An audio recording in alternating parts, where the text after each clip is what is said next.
Well, speaking of outside the country. Yes, sir. Are you familiar with this trend of these younger people, probably more millennial types, that are traveling foreign countries but begging their ways across the countries? They're calling them beg packers. Beg packers? Yeah, beg, B-E-G. No, I don't know what a beg packer does. Beg packers are begging on the streets to fund their round-the-world travels. But they're not in their regular country? No, they're in a foreign country, but rather than going there prepared and having money of their own to travel, they get enough to get there, and then they just sort of like beg their way across the country. So they like get their mom to buy them a plane ticket to Germany or Indonesia or somewhere like that. And then they bum their way across? Yeah, they bum their way across, yeah. There must be a lot of Middle Eastern guys getting their dick sucked by some American girls. You don't know. You never know. I gotta think that's a quick way for an American girl to make some coin. Suck a little cock in fucking Uzbekistan. Yeah. Don't you think the Uzbekistanis would like some American fucking head? Yeah, sure they would. There are a few reasons in life why people may genuinely need to beg on the streets. Mm-hmm. Whether that be that they're ill, poor, or even just needing funds for survival. However, there are people who are appealing to the public for an entirely different reason. One that many are calling disrespectful.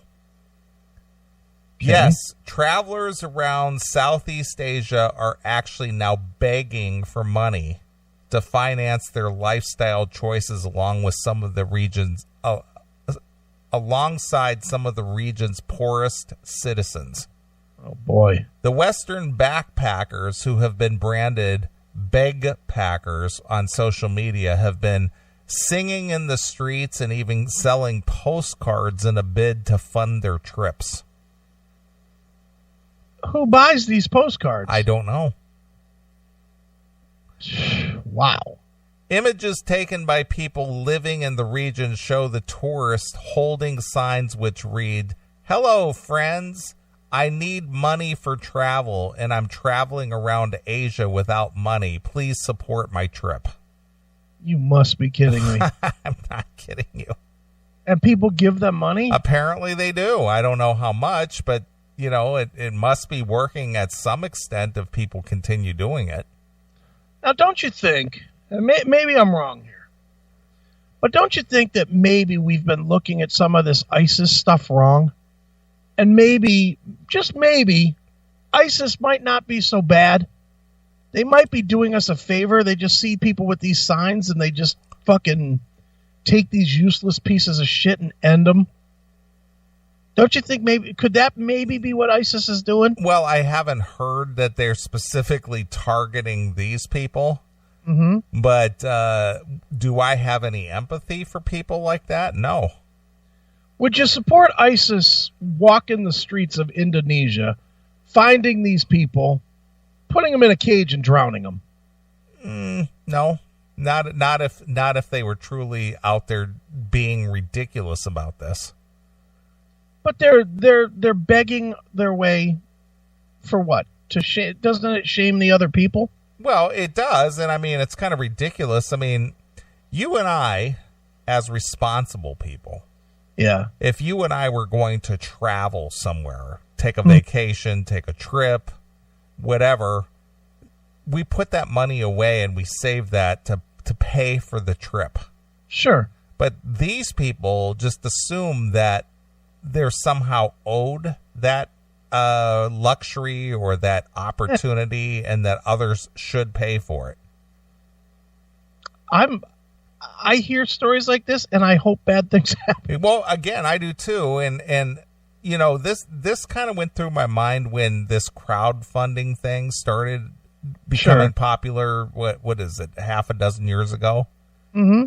You know, and I thought to myself, well, as somebody who has a dream and wants to accomplish something or achieve something or needs some kind of funding or whatever, Right. Okay, I kind of get it at the beginning, but now it's gotten ridiculous. Yeah. Where people got their virtual handout for whatever they can get. Yeah. Yeah, I need a bus ticket. Go fund me. Yeah, exactly.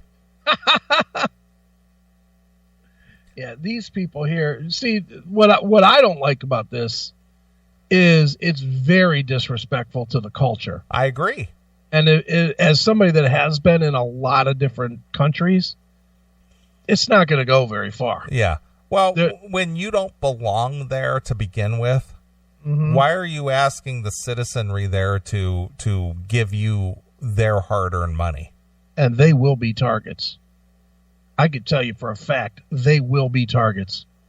Especially if they're still out there at night. They better be fucking hiding away somewhere at 6 o'clock, because if they're out in the middle of the night, when the unsavory element sort of hits the street, fuck you. You're going to get your fucking head lopped off. Sure.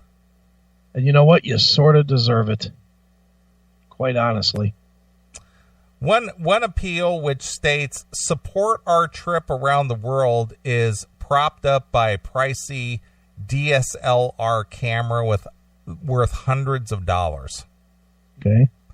The Bagpackers Rising was first brought to light in 2016 when Masera Abu Sarah, white guy, who is from Singapore, posted 2 pictures of begging tourists on Twitter.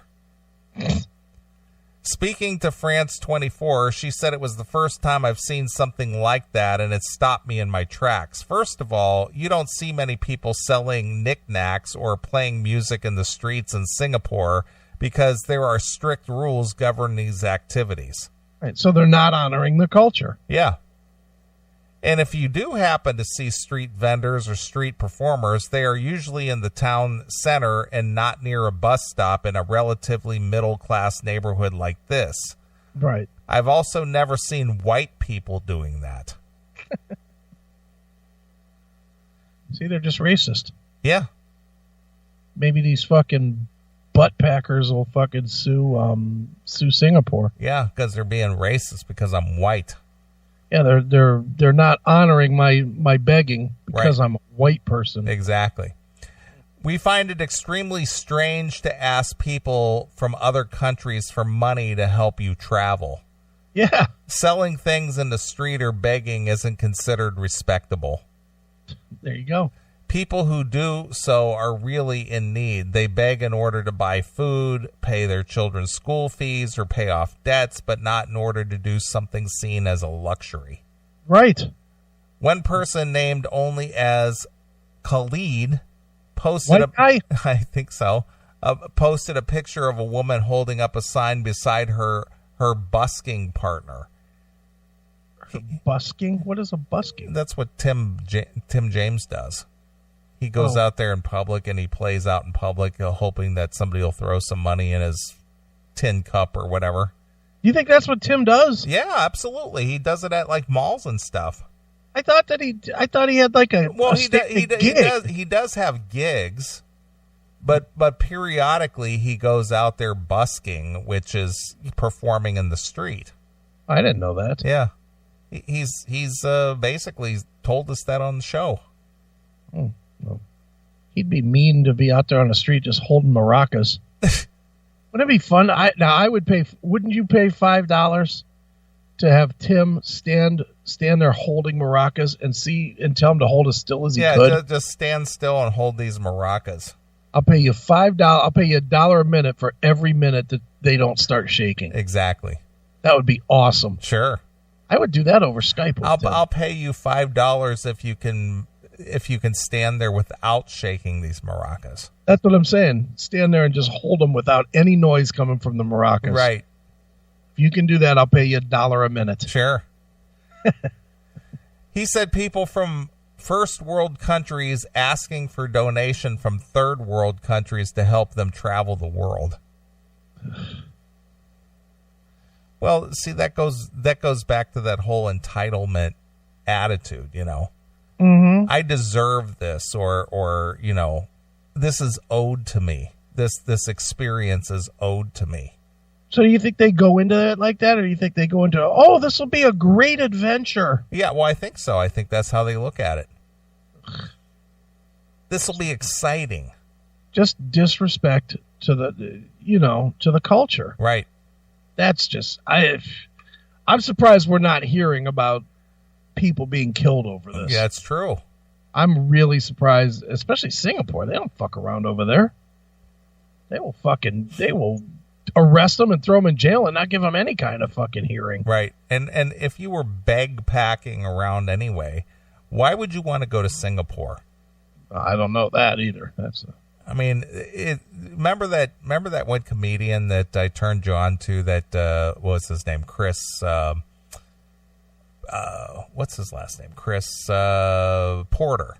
Chris Porter, yeah. Yeah, he told that story about those backpackers that went to Iran. They went to Iraq. Right. And the people at the village there at the border of Iran told them, see those mountains over there? Don't go over there. That's right. He goes, those people over there don't like you. Yep. And you go, woo, we love Shaun White. We're extreme. And they go over there climbing the mountains and they get arrested by the Iranians. Yeah. And then their parents expect our government to go over there and get them freed up. Yeah. Should let them die. Yeah. It's like they're your kids. Go over there and get them yourself. Yeah. You pay the money. Exactly. But that's what these bagpackers, they're kind of in that same vein. Just pathetic. I should be able to just do this. Right. So the bagpacker trend has even now spread to the internet with the dedicated website Fund My Travel, allowing people to ask for donations. Great. Unlike the street bagpackers, the website only allows requests to fund meaningful travel experiences. Wow. Meaningful travel experiences. Mm-hmm. However, some people are using the site as a platform for cheap travel. One recent appeal, for example, begged for funds to allow one man, David, and his partner, Sebastian, to enjoy outrageous adventure eating bugs, cliff diving, scuba, and jungle trekking on an extreme budget. Wow, that sounds really awful. They're asking for around $5,000 to cover their airfare, accommodations, and spending money. So far, they've only received $20. Of course. Who's going to do that? I don't know. Classic Metal Show. Hail and kill. No, I'm not Don Dockin. Hey, it's our good friend Doghouse. How are you, Doghouse? Doing all right. What's happening over in Maryland? Delaware. Oh, Delaware. You're close. Oh. Yeah. Well, ain't anything happening, but just had to comment on this story about the bagpackers. You're not one of them, are you? No, hell no. On the one hand, I can see it's a little bit like hitchhiking across the country or riding the rails, one of those things that well-off kids think is going to be so adventurous, It'll be just like the 30s or whatever, when you could do that sort of thing somewhat safely. But at the same time, I just picture this. I picture these people that are bagpacking. They're probably pretty well off to begin with. They're probably at least middle class, upper middle class. And I'll tell you why. Because I don't think a poor person or a lower middle class or a working class person actually thinks that sort of thing is possible. Yeah. That kind of person probably doesn't actually think that you could just ask people for money and they give it to you. No, that you're kind right. of person doesn't think that, hey, I can go to another country and somebody else will pay for it. I can just stand on the street and somebody will give me my money. That person grows up with the mindset, you have to sweat every drop for every cent you make. Right. No, you're absolutely right. It doesn't occur to those people that they could go somewhere else. Mm-hmm. And just have it picked up for them. Yeah. No, you're singing to the choir on this one, man. To me, it's shameful. I would be embarrassed. I would I personally, I would be embarrassed to say, hey, pay for my trip to go anywhere. I mean anywhere. To go to a baseball game, I'd be embarrassed. Let alone to Singapore or whatever. Yeah, or to go there. I mean, I don't know. It's been done before, you know. But the idea that you're going to just go there and beg, it's just, I don't know, man. Well, I think I'd be a little nervous to go to a foreign country and not know how people will react towards you and try to do this. And, you know, you're kind of at the mercy of whatever happens to you.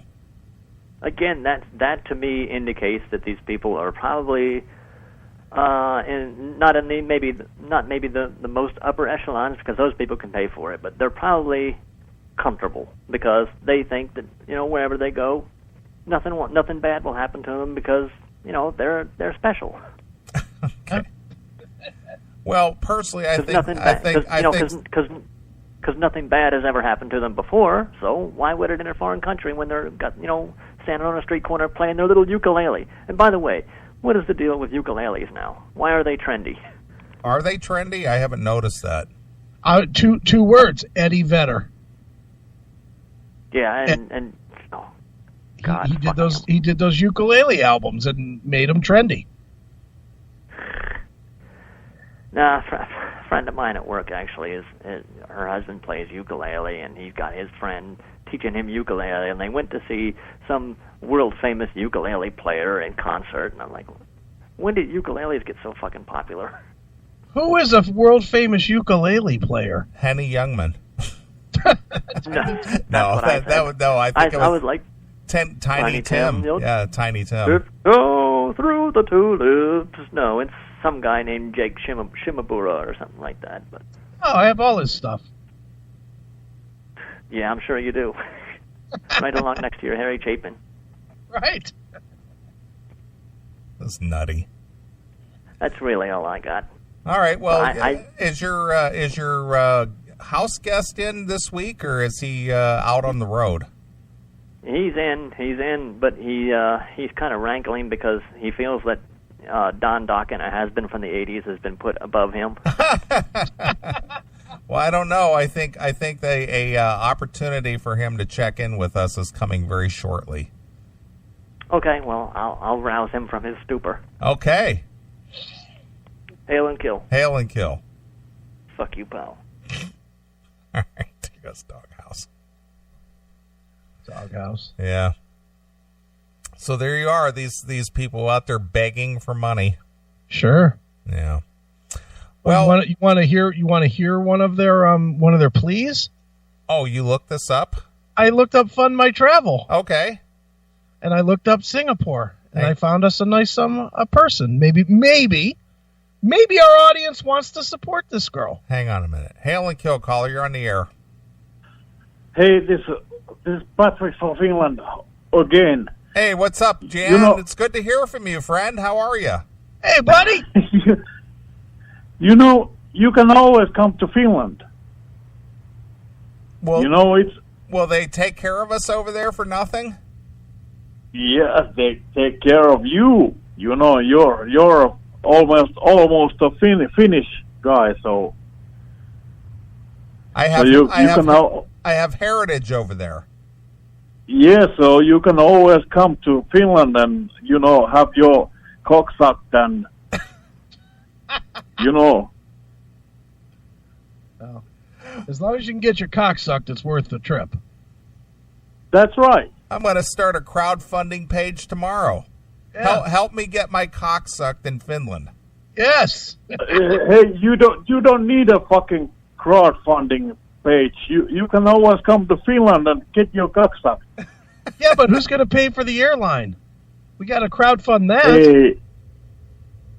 Okay. I think that you have some kind of money if you want to come to Finland. All right. Well, you're the thought of getting my cock sucked in another country is appealing, so I'll take it under advisement. Okay. But you have you have money to come to Finland and get your cock sucked. All right. All right. Well, we'll try to pull our pennies together and see if we can come up with enough money to get over there. Is it okay if I do a crowdfund so I can get some anal from Swedish hookers in Sweden? Anal from Swedish hookers? Yeah, why not? Yeah, why not? Can I get some? Can I get some too? Well, you can shake the cup for it with me. Me and you'll walk the streets of Sweden. All right, that's a fucking great.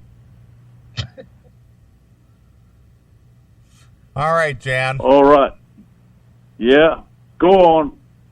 Yeah, fuck you. And hey niggers. What the hell? Did he say hey niggers? I think so. Okay. I like the idea of doing a crowdfund for getting my cock sucked in Finland. Right. I think we could raise some money with that. Well, we would certainly be doing better than this intern is looking for financing for. She wants a summer finance internship in Singapore. Singapore. Why would you want to go there? Oh, it beats me. I don't get that, but go ahead. She's looking to raise $9,335. $335. $9,335. Yeah, I know, but how did she come down to $9,335 instead of just an even 10 grand? She breaks it all down for her. Okay. The program that she wants to get into, the summer finance internship, is $7,890. Airfare and international flights is $1,000. And the Fund My Travel site fee is $445. So she's paying $445 to be on this site. Yeah, so she's paying a what do you call that? Stipend or whatever. Well, yeah, it's a use fee or whatever. Sure. Here's her story. My travel story. Hi there. My name is Lana Zhu, a Queen's University graduate from Canada. I am currently finishing a business development contract position in London, United Kingdom, and is looking for, and this is her English, not mine, and is looking for my next adventure abroad. I am interested in completing a program from Career Up in Singapore that offers internships abroad in some of the region's most prestigious financial institutions, including consulting firms, multinational conglomerates, investment banks, asset managers, private equity, and hedge funds. This would be extremely meaningful for me because I would be able to work in my dream destination, Singapore, in finance, which is the optimal career for me. Okay. So we're supposed to fund her career. Well, the thing is that she used the buzzword. It's meaningful. Yeah, it's meaningful. Mm-hmm. So she started this, well, I don't know when she started it, but there's 44 days left on her crowdfunding. The goal is $9,335. Would you care to take a shot at how much she's raised to date? Well, should we consider this maybe a 60-day crowdfund? I'm going to maybe. Could be. I don't know. It doesn't say the start date. So she's looking for $9,000. She's been let's just assume that she's been at it for, 16 days? Yeah, 2 weeks or so. A little over 2 weeks. I'm going to say that she's raised $300. Too high. Really? By a lot. $50. Too high. Really? Wow. $20. She's too high by a little. She has raised $15. I don't think she's going to Singapore. What do you think? I don't think so either. You know what? I think people are just tired of this whole crowdfunding thing and this give me money because I want to live out my dream. Mm-hmm. Now I am a somewhat generous fuck, I guess. I definitely I definitely donate to a lot of this kind of shit if I know the people. You know what I mean? Yeah, I agree. If a friend of mine is doing whatever to raise money for cancer, I jump into that every single time. I always throw 20 or 50 or whatever into that. Or like our friend Bill, AOR Rocks. When he was going through his stuff and he needed to raise some money, I kicked some money in. I think you did as well. That's a little bit different, though, because, A, obviously you already mentioned it, that we know people. Yeah. And B, they've suffered a loss. Sure. They're not doing an elective thing. I don't think Bill electively decided to have a stroke. No, not at all. But my point is I will do stuff for people that I know. Well, I threw money in on the Renee Keel thing. Because we know Ron. I did too. Same thing. But if there's just a GoFundMe out there for some bullshit reason and you don't know the players, I'm sure I could do a Google search right now for a GoFundMe and you're not going to throw money onto it. Because who the fuck are you? Yeah. I mean, that's what's missing with the GoFundMe is people think that just everybody's going to just throw money at them. Mm-hmm. It's so stupid. I agree. Why would you do that?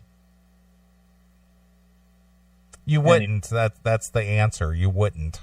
Yeah, you wouldn't. That's it. Yeah, I just don't go to GoFundMe and just go through the listing of people having desires and wants out there and say, oh, that one looks like a reasonable one. Here, I'll throw $10 at that one, and I'll throw 50 at this one, and right. It doesn't work that way. Not at all. But whatever. I mean, you had set one up for Veronica to raise money for her record. Mm-hmm. Well, again, another person we know and somebody who is doing something, creating a product or whatever. But if it was just some person we didn't know, yeah, we wouldn't throw any money at that. No, not at all. If there's another band that we didn't know, we would be, whatever, fuck you. Yeah. Okay. All right, well, let's take a short break. Let's play one song here. All right. I'm going to play a Queensryche tune here. All right. And I'll let you pick it. How about if we go with how about if we just go with the title track from Promised Land? Okay. How's that? We can do that.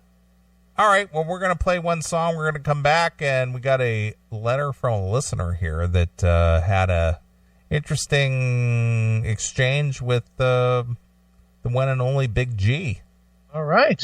So we'll find out what that's all about and come back and we'll talk about that. Where the hell is this Promised Land? Where is it? Under P. I understand. Just look. Oh, there it is. Okay. All right. Let's play the title track from Promised Land exclusively here on your classic metal show.